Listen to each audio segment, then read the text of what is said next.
এখন সকাল 9টা বাজে। আশা করি অনেকেরই কিন্তু জলখাবার মোটামুটি হয়ে গেছে। তা আমিও কিন্তু এই জলখাবার নিয়ে এসেছি আজকে, একটু কলা আর মুড়ি। কেননা কালকে রাত্রে একটু ভারী খাবার দাবার খাওয়া হয়ে গেছে, সেজন্য পেটের অবস্থা খুব একটা ভালো নেই। তার জন্যে কলা আর মুড়ি দিয়ে আজকে আমি জলখাবারটা খেয়ে নেব। আর এরকমভাবে কলা আর মুড়ি খেতে নিশ্চয়ই অনেকেই পছন্দ করে আমার মতো। আমি তো বেশ পছন্দ করি। এর সাথে যদি দুধ বা আম এসব থাকে সে তো আরও ভালো কথা, কিন্তু আজকে নিতে পারছি না, পেটের অবস্থা খুবই খারাপ। তা শুধুই কলা আর মুড়ি মাখিয়ে খেয়ে নেবো জলখাবারটা। তো চলো আমি জলখাবার খাই।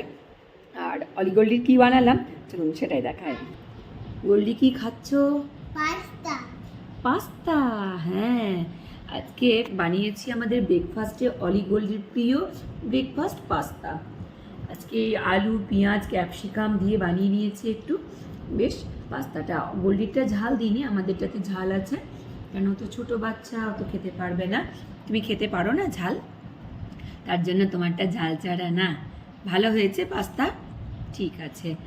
অলি গোল্ডি খাচ্ছে, এবারে কিন্তু আমিও আমার খাবার নিয়ে বসে পড়ি। তো চলো আমরা আমাদের এখন ব্রেকফাস্ট করে নিই।